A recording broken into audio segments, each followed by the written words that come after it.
하나님께서 우리에게 허락해 주신 말씀은 우리 구약성경 창세기 30장 1절부터 13절까지의 말씀입니다.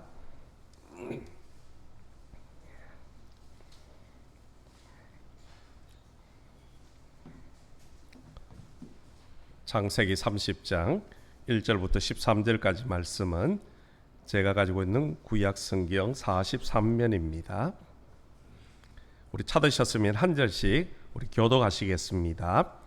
라헬이 자기가 야곱에게서 아들을 낳지 못함을 보고 그의 언니를 시기하여 야곱에게 이르되 내게 자식을 낳게 하라. 그렇지 아니하면 내가 죽겠노라.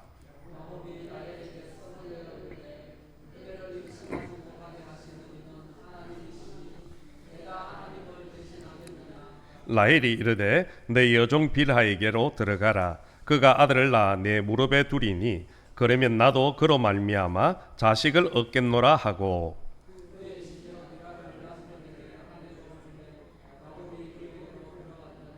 빌하가 임신하여 야곱에게 아들을 낳은지라.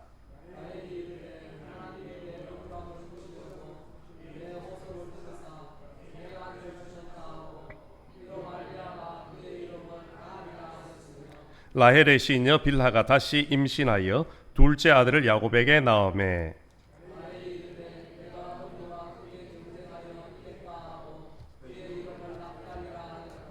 레아가 자기의 출산이 멈춤을 보고 그의 시녀 실바를 데려다가 야곱에게 주어 아내로 삼게 하였더니, 레아가 이르되 복되도다 하고 그의 이름을 가시라 하였으며,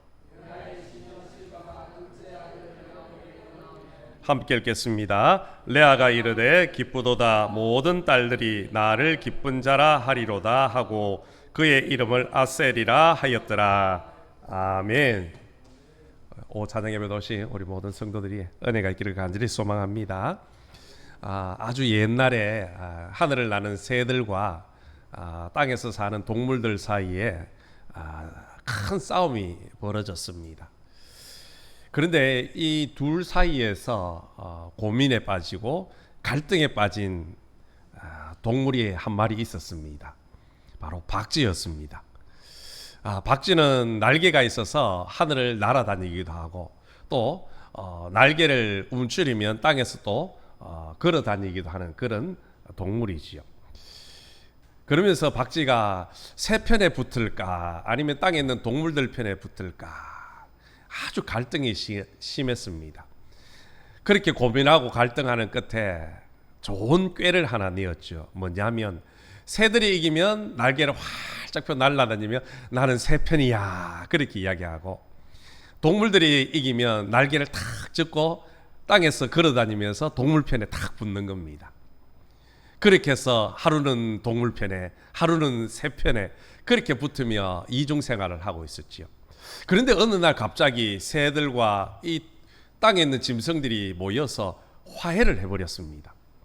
이제 더 이상 전쟁이 없어져 보니까 이 박쥐 입장에서는 난처하게 되어졌습니다. 그동안 새 편에 붙었다가 동물 편에 붙었다가 그렇게 살다가 이제 화해를 해보고 평화가 이루어지니까 이 박쥐가 여기도 못 가고 저기도 못 가는 아주 어정쩡한 신세가 되었습니다. 그날부터 박쥐는 깜깜한 동굴 속에 들어가서 낮에는 밤에 그 동굴 안에서 잠을 자고 깜깜한 밤이 되면 나와서 활동을 했다라는 이야기가 있습니다. 무슨 말씀을 드리고 싶으냐 하면 우리가 살아가는 세상 속에는요 그런 갈등의 시간들이 참 많이 있다라는 겁니다. 갈등이 무엇입니까? 우리의 마음이 두 마음 세 마음이 되어서 갈팡질팡하는 것, 결정을 못하는 그런 상태가 갈등입니다. 그런데 이런 갈등이요 결국은 싸움으로 번지는 경우가 많이 있더라는 겁니다. 작은 갈등이 불씨가 되어서 싸움으로 번진다는 것이요. 오늘 말씀에도 보면 갈등이 생겼습니다. 누구와의 갈등인가 하면 야곱의 두 아내였던 레아와 라헬 사이에 갈등이 생겨버렸습니다. 이 갈등이 나중에는 어떻게 됩니까? 자매지간의 싸움으로 번지고 있더라는 겁니다. 여러분, 하나님께서는 우리 모두가 화목하게 화평하게 살기를 원하십니다. 그러면 우리가 세상 모든 사람들과 이웃들과 그런 화평한 삶을 살아가려면 어떻게 해야 될까요? 오늘 말씀을 통해서 우리가 그 방법을 한번 찾아보려고 합니다. 우리가 이웃들과 화평하고 화목하게 지내기 위해서는요, 남들과 비교하는 비교의식을 버리는 겁니다. 사람은 누구나 정도의 차이는 있지만 남들과 비교하는 본능을 가지고 살아갑니다. 우리가 사람들을 만나면 어떻습니까? 우리나라 사람은 독특하게요, 지역을 제일 먼저 묻습니다. 어느 지역 출신입니까? 경상도 지역이라 하면 아이고 나와 같은 고향이네요 하면 좋아하지요. 그러면서 나누는 거죠. 학벌을 따지고 나중에는 직위를 따지고 또 그런 가정의 삶의 환경이 어떤가, 이는 여러 가지를 비교하더라는 겁니다. 그러면서 동시에 비교하면서 비교당하는 것을 또 싫어합니다. 참 이상하지요. 비교를 하면서 비교당하는 것은 참 싫어한다는 겁니다. 아이들이 제일 듣기 싫어하는 소리가 뭘까요? 다른 아이와 비교하는 걸 제일 싫어합니다. 그렇죠? 엄마들이 이번에 철수가 시험을 쳤는데 몇 등이나 올랐더라, 너는 뭐 했느냐, 이런 비교하는 소리 들으면요, 아이들이 제일 싫어합니다. 남편도 마찬가지입니다. 남편이 제일 싫어하는 남자가 누군지 아십니까? 아내들 모르십니까? 홍 권사님, 구장도님이 제일 싫어하는 남자가 누군 줄 아세요? 옆집 남자입니다. 옆집 남자는 어떻게 해주더라, 옆집 남자는 일찍 퇴근하더라. 옆집 남자가 계속 비교하니까요, 남편들은요, 옆집 남자가 제일 싫은 겁니다. 아내는 누가 제일 싫을까요? 장로님? 옆집 아내가 제일 싫습니다. 사람들은요, 비교하면서 또 비교당하는 것을 그만큼 다 싫어한다는 것이요. 이렇게 다른 사람과 늘 비교하며 살아가면요, 결코 행복한 삶을 살 수 없습니다. 그렇게 비교를 하다 보면요, 이웃과의 관계도 결국 깨어지는 거예요. 옆집 남자가 보기 싫은데 엘리베이터 안에서 인사하겠습니까? 안 하죠. 옆집 아내가 보기 싫은데 만나면, 시장에 가서 만나면 아는 척 하겠습니까? 쌩 하는 겁니다. 그래서 누군가 비교하면요, 결국 화목하고 화평한 관계를 이룰 수 없다는 겁니다. 오늘 1절에도 보면요, 라헬이 자기가 자식을 낳지 못하는 것 가지고 누구에게 제일 먼저 불평을 하느냐? 야곱에게 불평과 불만을 늘어놓습니다. 그 원인이 무엇이었습니까? 자기는 자식 낳지 못하는데 언니 레아는요, 순풍순풍 아들도 잘 낳는 겁니다. 그거 보니까 마음이 편치가 않아요. 그러면서 야곱에게 어떻게 합니까? 내게 자식 주지 않으면, 내가 자식을 낳게 하지 않으면 내가 죽겠노라. 아예 막 공갈 협박을 늘어놓고 있습니다. 그런데 여러분, 라헬의 입장에서 보면 이 말은 좀 너무 지나치다라는 생각이 들지 않습니까? 야곱이 제일 사랑하는 여인이 누구입니까? 라헬입니다. 야곱은요, 라헬을 아내로 맞이하기 위해서 무려 14년을 무노동으로 일을 해줘야 했습니다. 그렇기 때문에 레아가 아무리 자식을 낳아도요, 야곱이 제일 사랑하는 여인은 라헬이었습니다. 이쯤 되면 자기가 자식 하나 좀 못 낳아도 별로 섭섭하지 않았겠지요. 그럼에도 불구하고 라헬은요, 자기의 그런 사랑이 풍성하게 있음에도 불구하고 내게 없는 것 때문에, 언니가 자식이 있는 것, 그것 때문에 서로 비교하면서 마음의 갈등이 일어나고 그 갈등이 싸움으로 번져버렸다는 겁니다. 이것은 비단 라헬뿐만이 아니었습니다. 이스라엘의 첫 번째 왕이었던 사울왕을 보십시오.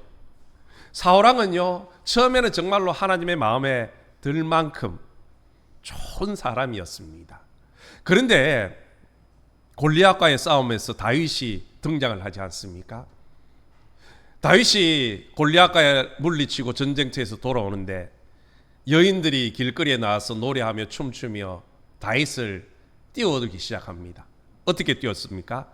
다윗이 죽인 자는 만만이요, 사울이 죽인 자는 천천이라. 그래도 명색이 내가 왕인데 왕을 좀 높여주면 좋겠는데, 소년 어디 듣도 보도 못했는 꼬마 아이가 골리앗을 죽였다고 만만이라고 백성들이 칭찬하고 춤을 추니까 그 마음이 편치가 않는 겁니다. 그때부터 사울왕이 어떤 마음이 듭니까? 다윗을 죽여야 되겠다. 일평생을 다윗 죽이려고 혈안이 되어져 버렸습니다.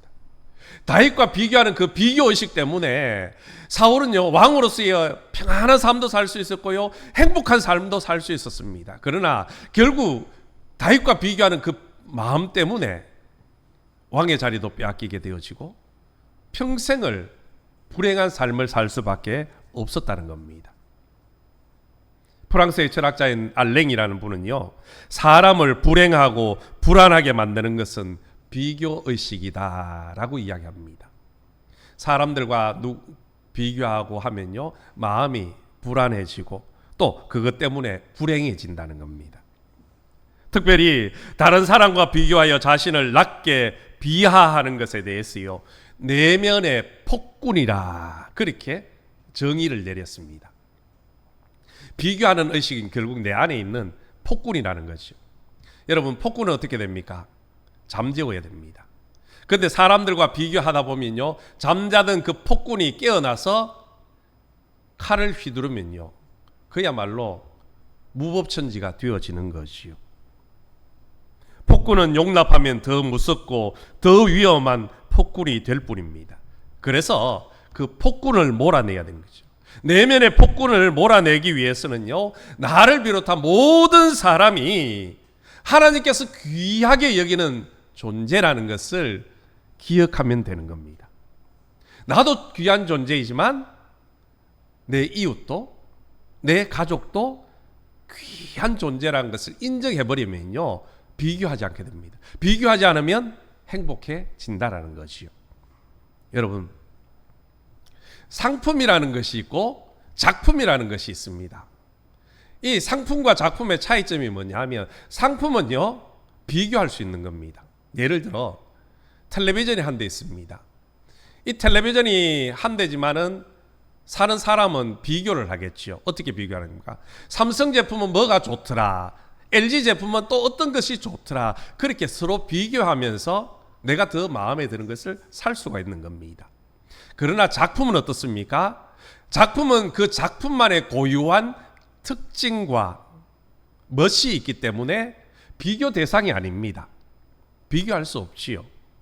이 말은 하나님께서는 우리를요, 상품으로 만든 것이 아니라 작품으로 만드셨다는 거죠. 그냥 작품이 아니라 최고의 걸작품으로 만들어 놓으셨다는 겁니다. 우리가 이 사실만을 인정하면요, 비교하지 않습니다.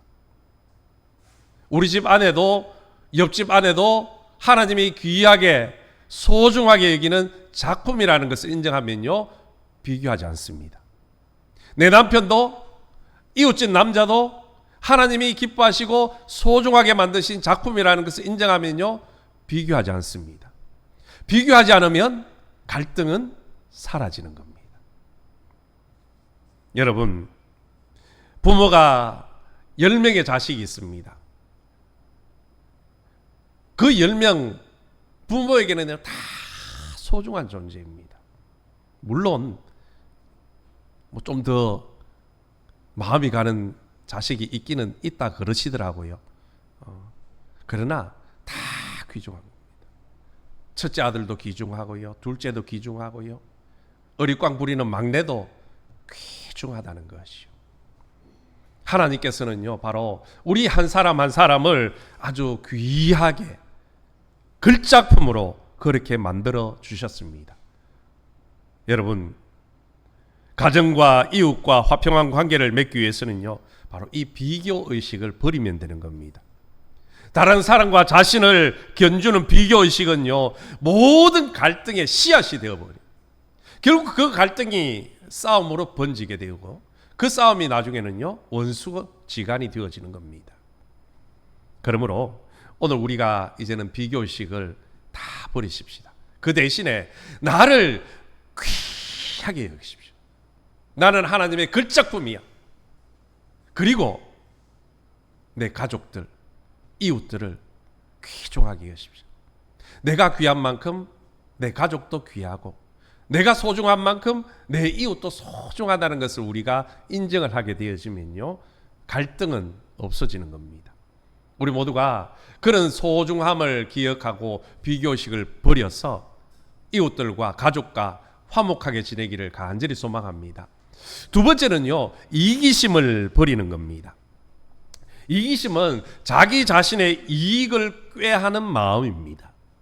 한마디로 말하면 자기 중심적인 삶이지요. 모든 일을요, 자기 이익, 자기 중심적으로 생각을 하고 판단을 하고 행동을 하면 결국 갈등이 생기는 겁니다. 그리고 갈등이 싸움으로 번지는 거지요. 오늘 우리 한국 사회는요, 이 이기주의 현상이 점점 늘어나다 못해서 이제는 심각해져 버렸습니다. 그 개인주의, 개인의 이기심 때문에요, 칼부림이 나고 살인사건이 빈번하게 벌어지고 있지 않습니까?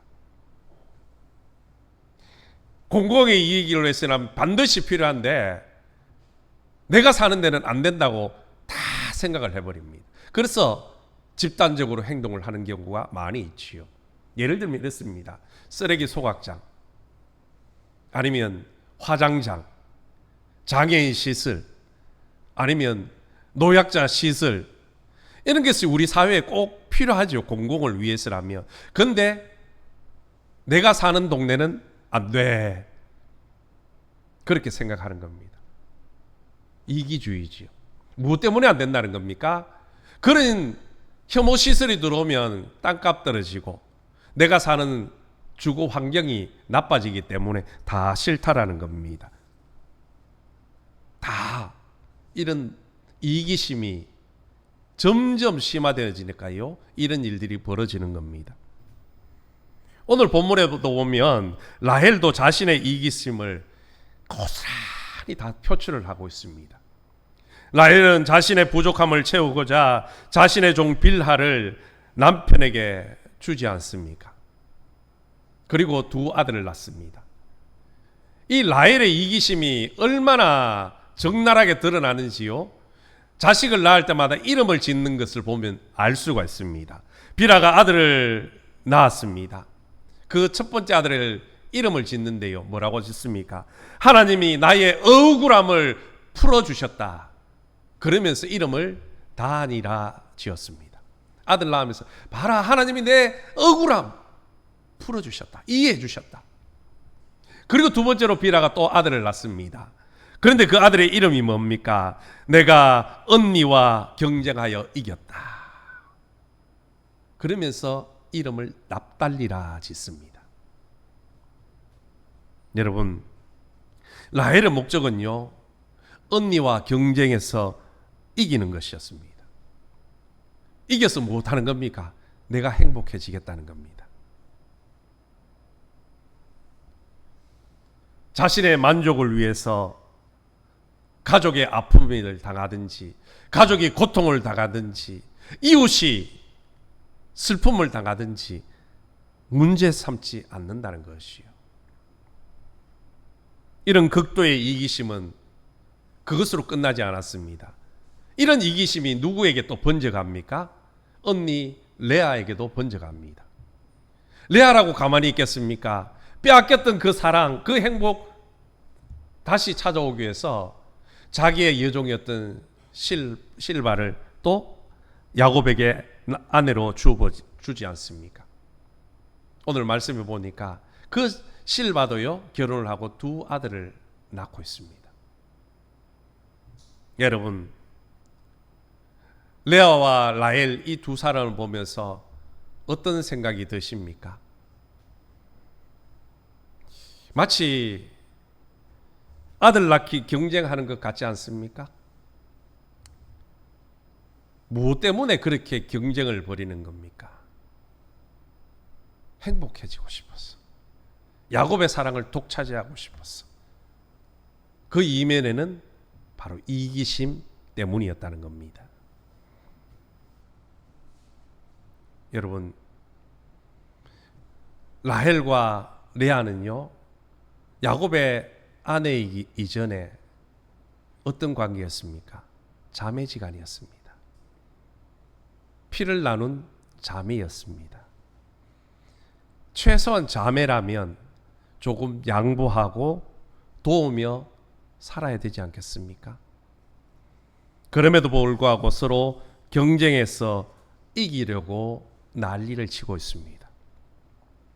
이처럼 이기심에 사로잡힌 사람들은요, 다른 사람의 불행에 대해서는 무감각해지는 겁니다. 그 사람이야 불행하든 그 사람이야 죽든 나만 잘 먹고 행복하면 된다는 겁니다. 여러분, 우리 드라마를 통해서 많이 보면요, 대기업의 그런 모습들을 보십시오. 드라마가 우리가 보면 뭐 꾸며낸 이야기 같지만은요, 그 바탕은요, 사실의 본 바탕을 두고 드라마를 각색을 하는 겁니다. 대기업의 형제들 난이 일어난다고 하지 않습니까? 그 많은 재산을 아버지에게 물려받았으면 형제들이 좀 나누어 가져도 충분히 잘 살 수 있는데 내가 조금 더 가지려고, 그죠? 형제들 간에 싸움이 벌어지고 참 보기가 안 좋습니다. 욕심에 욕망에 마음을 빼앗기 버리면요, 형제의 불행을 외면하게 되어진다는 겁니다. 여러분, 이것은 옛날 이야기가 아니라 오늘 이 시대를 살아가는 우리의 전형적인 모습입니다. 우리 옛 현인들은요, 사촌이 땅을 사면 배가 아프다는 그런 말을 했지 않습니까? 누구라도 상식적으로 생각해 보면요, 사촌이 땅을 샀으면 참 축하해주고 즐거워해야 되는데 왜 배가 아프는 겁니까? 사촌보다 내가 좀 더 잘 되어서 내가 좀 더 넓은 땅을 사야 되고 넓은 집을 사야 되는데 나보다 사촌이 잘 되어서 좋은 집을 사고 좋은 땅을 사니까 배가 아프다는 겁니다. 솔직히 우리는 그런 마음을 가지고 살아갑니다. 우리 성도들 가운데서도요, 슬픔을 당한 사람이 있으면요, 찾아가서 위로해주고 때로는 아파하면서 함께 눈물도 흘립니다. 근데요, 잘 되어질 때, 축하할 일일 때 정말로 마음을 담아서 축하해주는 일은 많지가 않습니다. 물론 겉으로는 축하해주고 축복해주죠. 그러나 마음 한켠에는요, 시기심과 질투심이 스물스물 올라가는 겁니다. 보십시오. 옆집 아들이 공부 잘해서 서울대학교 갔더라. 이번에 S그룹에 취직을 했더라. 이런 소리 들으면요, 축하해 줘야 되죠. 겉으로는 축하해 줍니다. 속은 어떻습니까? 편하지 않습니다. 시기심도 나고 질투심도 나지요. 이런 것들이 결국 이웃과의 화목한 관계를 깨어버릴 수밖에 없습니다. 예수님은 누구든지 나를 따라오려거든 자기를 부인하고 자기 십자가를 지고 나를 따를 것이라, 그렇게 말씀을 하셨습니다. 자기를 부인한다는 것은 무엇입니까? 자기 안에 그런 이기적인 마음들을 내려놓으라는 겁니다. 내 욕심, 내 욕망, 이런 것도 다 내려놓아야 주님을 따를 수 있다는 겁니다. 하나님은 우리 모두가 가족 간에 또한 이웃 간에 화평하고 화목하게 지내기를 원하고 계십니다. 이제는 내 안에 있는 그런 이기심을 다 버리시고 이웃들과 화평한 삶을 살아가시기를 간절히 소망합니다. 우리가 다른 사람과 화평한 관계를 이루기 위해서는요, 비교의식을 버리면 됩니다. 이기심을 버리면 됩니다. 그런데 좀처럼 쉽지 않지요. 그래서 하나님은요, 우리가 그런 비교의식, 이기심을 버릴 수 있는 길을 가르쳐 주셨습니다. 어떤 길이냐면 갈라디아서 5장 16절에 보면 너희는 성령을 따라 행하라. 그리하면 육체의 욕심을 이루지 아니하리라. 아멘. 성령을 따라, 성령의 인도하심을 따라 살아가면 된다는 겁니다. 우리의 비교의식과 이기심은 성령의 인도하심을 받을 때에, 성령의 다스림을 받을 때에 버릴 수 있다는 것이요. 그러므로 우리가 육신에 속한 생각, 욕망을 따르지 않고 성령의 음성에 늘 귀 기울이고 순종할 때에 가족 간에, 이웃과의 화평한 삶을 살 수 있습니다.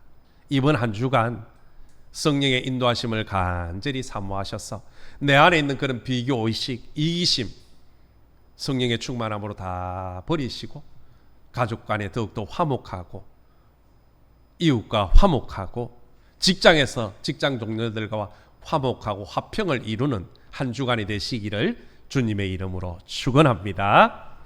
하나님 아버지 감사합니다. 우리가 인생을 살다 보면 갈등하고 또 그 갈등 때문에 화목한 관계가 깨어질 때가 너무나도 많이 있습니다. 이제 우리가 이웃 간에, 가족 간에 화목하고 화평을 이룰 수 있도록 비교의식을 버리고 이기심을 버릴 수 있도록 인도하여 주옵소서. 성령의 인도하심 속에 살아서 이웃과 가족 간에, 직장 동료들과 화목한 거룩한 삶이 되게 도와주옵소서. 예수님의 이름으로 기도드리옵나이다. 아멘.